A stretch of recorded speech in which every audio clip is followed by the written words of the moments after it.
Madam आमच्याकडे तिवारीच्या रूमची झडती घेण्याची ऑर्डर आहे. त्याची रूम कुठे आम्हाला दाखवाल का? झडती कशासाठी? बघू ना काही एव्हिडन्स सापडतो का त्याच्या रूम मध्ये. सापडेल काय रे संगीता, रूम दाखव.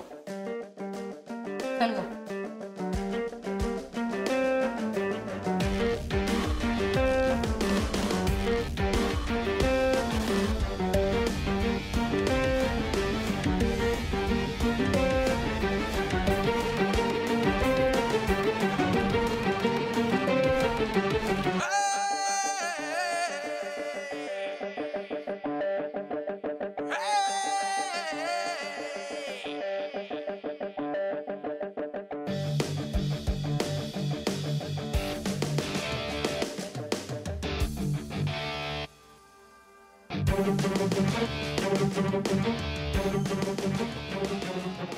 सर, तिवारी त्याची बायको आणि मुलाचा फोटो.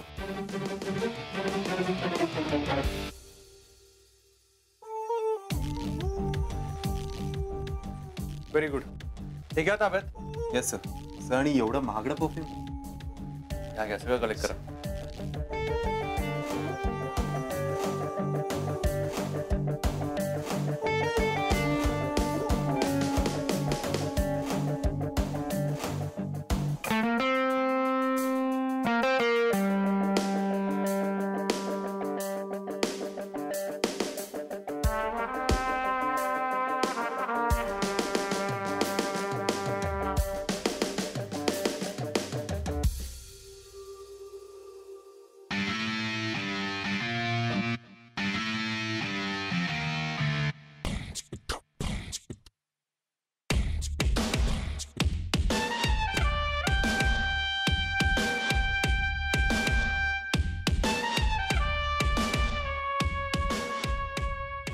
हे बघा ह्याच्यात ड्रायव्हिंग लायसन आहे, कलर कॉपी आहे. सर याच्यात मुलाचं बर्थ सर्टिफिकेट आहे.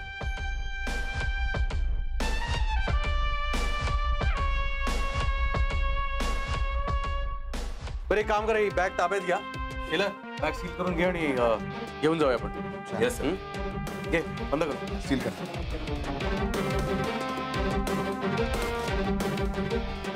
एक मिनिट.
हे सगळं चौकीत जाऊन एकदा चेक करूया बरं. बरं शेलार.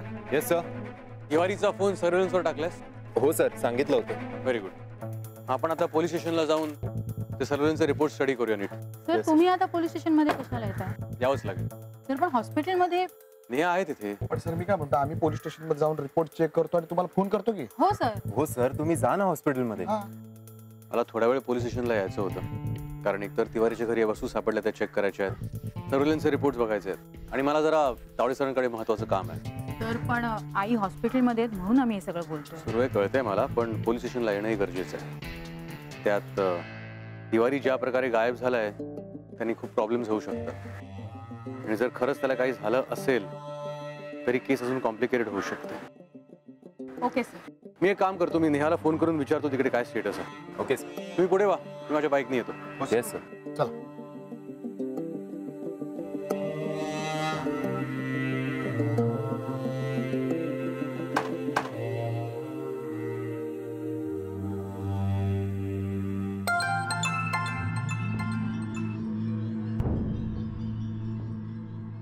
हॅलो हॅलो नेहा, तिथे काय चाललंय?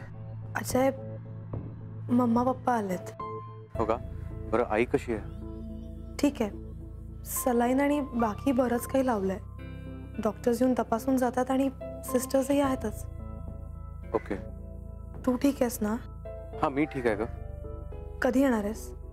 मी तेच विचारायला तुला फोन केला. मी येऊ का? तुला निघायचं असेल तर तू निघू शकतेस. तुझं काम झालंय का? ही केस सॉल्व होईपर्यंत माझं काम संपणार नाहीच आहे. मग हे बघ, तू तुझं काम कर. इकडे येऊन तरी काय करणार आहेस?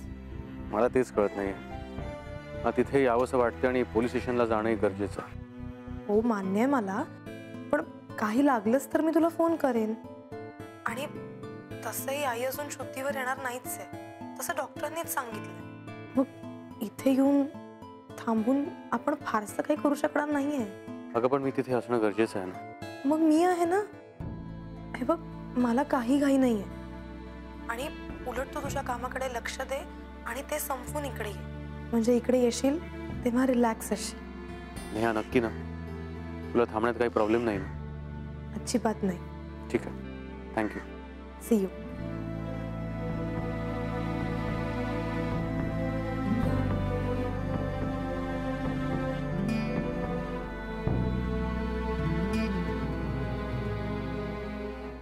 नेहा, तू काय आता दिवस रात्र इथेच थांबणार आहेस का?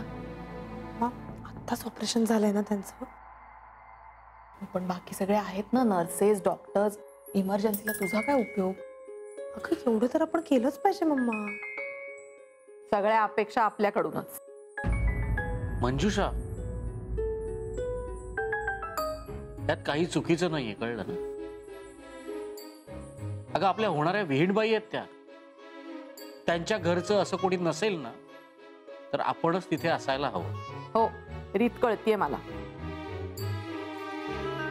पण दिसताना असंच दिसतंय ना की नेहाकडून आत्तापासूनच एक चांगली सून होण्याच्या अपेक्षा पूर्ण करून घेतल्या जात आहेत. नाही, कोणी मुद्दाम करत नसेल असं, पण होतच आहे ना तसं. आणि अजयचं काय? तो कुठे आपल्या जावई होण्याच्या अपेक्षा पूर्ण करतोय? मंजुषा, पण हे सगळं बोलण्याची ही वेळ नाही. वेळ कधीच नसते.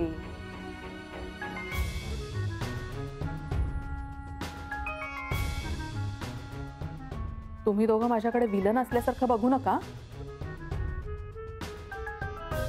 मी घरातून निघताना तिला सांगत होते, सगळी जबाबदारी स्वतःच्या अंगावर घेऊ नकोस. जेवढी जबाबदारी अंगावर घेशील ना, तेवढी अडकत जाशील जास्त. मी अडकले नाहीये मम्मा. माझा निर्णय इकडे थांबण्याचा. ठीक आहे, मग मी काय बोलणार? फक्त एवढंच सांगते, जेवढं करत जाशील तेवढं जास्त काम पडेल अंगावर. आणि मग हेच करत बसशील, मग स्वतःसाठी आणि स्वतःचं काही करायला काहीही वेळ मिळणार नाही. तुम्ही निघता का? मी येते नंतर. नको, थांबतो आम्ही. थांबायलाच पाहिजे ना. नेहा, अगं, अजय कधी येणार आहे बेटा? येईल थोड्या वेळात. मग त्याला भेटूनच जाऊया. ठीक आहे, मी जरा डॉक्टरना भेटून येतो. आलोच.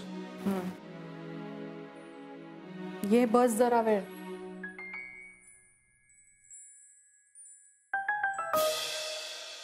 कॉफी वगैरे पिणार आहेस का? नकोय.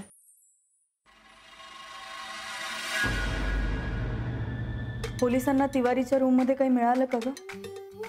काही माहित नाही मॅडम. ते खूप शोधत होते इतकंच कळलं मला. पण मग तुला काही बोलले नाही ते? नाही. कुठे गेलाय काहीच बोलले नाही? काही माहिती नाही. ते खूप आपापसात बोलत होते, त्यामुळे नीटचं काही कळलं नाही मॅडम मला. कुठे गेला असेल तिवारी? का गेला असेल? मॅडम, तुम्ही टेन्शन घेऊ नका. अगं, मग काय करू संगीता? मला हे सगळं खूप असह्य झालंय आता. मॅडम, पोलीस शोधून काढतील तिवारीला. सापडेल का ग तू? मॅडम, मला वाटतं तिवारी पळून गेला असेल. पण का? मी काय केलंय त्याला? तुला काही बोलला का तो आणखी? नाही, पण सारखं म्हणायचा की पोलिसांची भीती वाटते. पोलिसांची भीती? का त्याला का पोलिसांची भीती वाटत होती? माहिती नाही मॅडम. उलट तो असा गायब होण्याने पोलिसांना त्याच्यावरतीच संशय येईल हे कसं कळत नाही त्याला? हां हां मॅडम, आणि सुट्टी मिळत नाही ना म्हणून तक्रार करायचा सारखा. काय बोलू आता मी? घरी एवढं सगळं घडत असताना मी कशी सुट्टी द्यायची? आणि मी काय रिक्षाने जायचं तिथे पोलीस स्टेशनला? त्याला माहित नाही माझा जीव धोक्यात आहे. मॅडम कदाचित तो त्याच्या गावी गेला असेल. मॅडम हां, हे सांगूया आपण पोलिसांना? नाही, गावी गेला असेल तर ठीकच आहे, पण मला वेगळाच संशय येतोय. तिवारीला कोणी गायब केलं नसेल ना?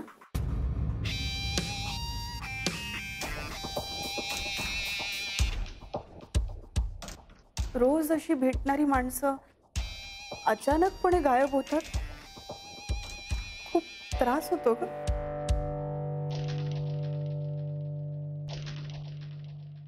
धनंजय असाच गायब झाला. हा तिवारी पण गायब झाला. माणसं सांगून का नाही जात? संगीता, तुला काही बोलला का तिवारी? म्हणजे तुझं त्याचं काही बोलणं झालं का?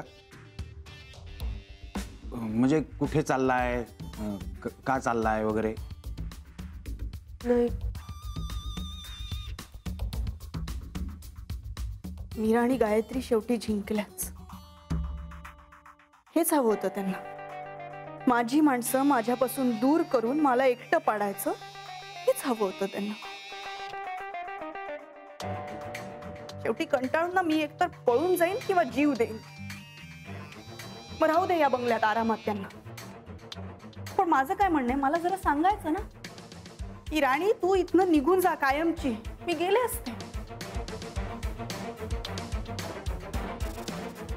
तिवारीला मारून काय मिळणार आहे यांना? तिवारीला मारून? हो, तुला सांगते संगीता, तिवारी गायब होण्याला फक्त या दोघी जबाबदार आहेत. कुठे गेला असेल बिचारा?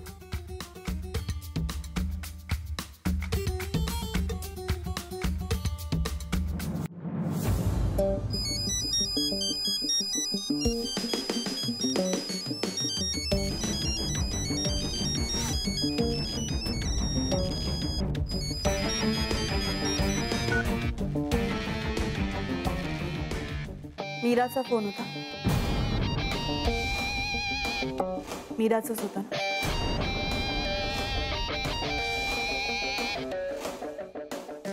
तरी मी तुला सांगत होते, तू मीरा आणि गायत्री दोघींच्याही संपर्कात राहू नकोस. पण तू नाही ऐकलंस माझं. तिवारीला ओढलंस. यात काय झालं ग? तुला कळतंय का तू स्वतः सोबत त्या तिवारीचा जीव सुद्धा धोक्यात घातलाय?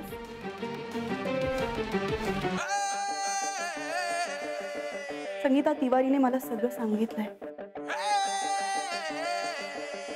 तुझ्या सांगण्यावरनं तो गायत्री आणि मीराला भेटायला गेला. हो ना?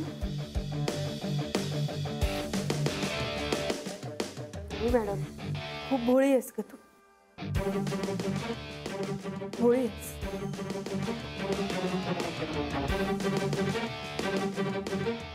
एका श्रीमंत आणि देखण्या बाईला काय सहन करावं लागतं ना हे नाही माहित तुला. तो दुस्वास भोगतेय मी. भयंकर मत्सर करतात ग या दोन्ही बायका माझा. चेहरा पाडून गबाळे कपडे घालून लोकांची सिंपथी मिळते माहिती आहे त्यांना. पण तुला वाटतं त्या खूप साध्या आहेत, भोळ्या आहेत, बिचाऱ्या आहेत. मी तशीच होते आधी, माहिती आहे तुला. फक्त या धनंजयला आवडायचं ना म्हणून मी अशी नटायला लागली. पण ते नाही दिसलं कोणाला. म्हणून सांगते तुला संगीता, आता तरी माझा ऐक, नाहीतर तिवारी सारखी तूही गायब होशील अगं. मी माझं डोकं दुखायला लागलंय आता.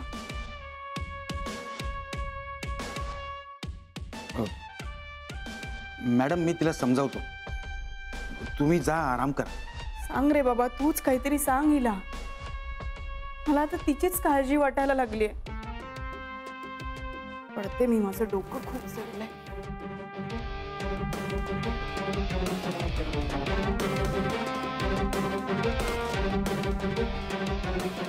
काय म्हणतात मॅडम? म्हणत होत्या सगळं खरं असेल का रे? संगीता, या मोठ्या माणसांचं ना आपल्याला काही कळत नाही बघ. नाही रे, पण मी गायत्री मॅडमना आधीपासून ओळखते. ते असं काही नाही करणार. संगीता, माणसं बदलतात अगं. आता मॅडमचं उदाहरण घे ना. तिवारीला किती बोलायच्या त्या आधी, आणि आता तिवारी गायब झाला म्हटल्यानंतर कशा झाल्यात बघितलं ना तू. माणसं बदलतात. अरे पण तिवारीच मला म्हणत होता की त्याला भीती वाटतेय म्हणून. मग तू त्याला काय सांगितलंस? मीरा मॅडमला भेट. असं का केलं संगीता? आता तरी मॅडमला सगळं खरं खरं सांग. नाही तर तिवारीची जी अवस्था झाली आहे ना, तशी उद्या तुझी झाली ना तर मॅडम काही करू शकणार नाही. खरं सांगू का, काय खरं आणि काय खोटं मला कळेना असंच झालंय. संगीता, विचार कर. तिवारीचा आणि मीरा मॅडमचा संपर्क झाला, त्याच्यानंतर तिवारी गायब झाला. हे कसं काय? याचा अर्थ यात कोणाचा हात असू शकतो? मीरा मॅडमचा की राणी मॅडमचा? आणि मॅडमला जर तिवारीला गायब करायचं असतं तर इतके दिवस का थांबल्या? तो त्यांचा नोकर आहे, कधीच गायब केलं असतं त्यांनी. मग आता राहतो कोण? मीरा मॅडमच ना? रे, आता रडत बसू नको. मॅडमला सगळं जाऊन सांग.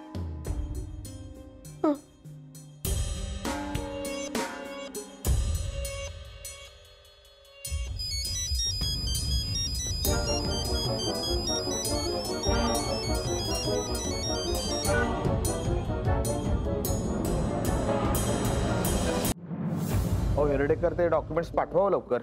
मेमाने, हा सर. तिवारीच्या रूमची आपण झडती घेतली, तिथे सापडलेल्या वस्तूंची यादी मला हवी आहे. हो सर. चिलर, तिवारीच्या फोनचे सर्व्हिलन्स रिपोर्ट्स आलेत का? आलेच. घेऊन ये. सर, तिवारीच्या कपाटात सापडलेली पिशवी आहे, ह्यात डॉक्युमेंट्स आहेत, सर्टिफिकेट्स आहेत. सर ही यादी आहे बघा. सुर्वे मॅडम जरा चेक करा ना. हां. फोटो अल्बम आहे का? आहे. ड्रायव्हिंग लायसन आहे. पासबुक आहे सगळं. सर्टिफिकेट्स बरोबर, आहेत. सगळं काही आहे. सर हे रिपोर्ट हे बघूया. मला आधी पासबुक दे.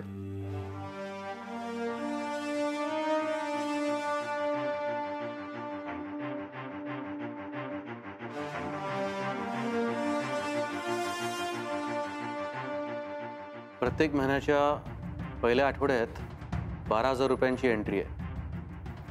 त्यानंतर स्टडी विड्रॉल्स आहेत. तर पगाराच्या मानाने तिवारीच्या घरात सापडलेले कपडे आणि शूज हे महागातले वाटले सर मला. म्हणजे सर त्याच्यावर ब्रँडेड कंपन्यांची नावं होती. सुर्वे मॅडम, हल्ली सगळं डुप्लिकेट मिळतो. हा, तसंही असेल.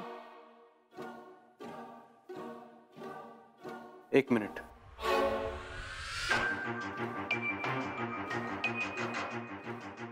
इथे 1,00,000 रुपये कॅशची एंट्री. 1,00,000 आणि ती पण कॅश? सरदेसाई बाई उदार झाली की काय? नक्कीच नाही. तेव्हा ना धनंजय सरदेसाई जिवंत असणार. हा, तिवारी त्यांच्या मर्जीतला होता म्हणे. हो ना. नाही, धनंजय सरदेसाई जिवंत नव्हते. किंवा मग जिवंत असले तरी ते घरात नव्हते. म्हणजे ही कॅश एंट्री धनंजय सरदेसाई गायब झाले त्या एक्झॅक्टली 1 दिवसानंतरची.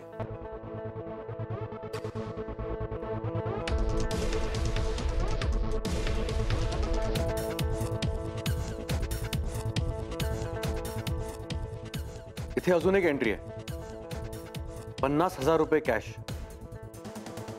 आणि त्याची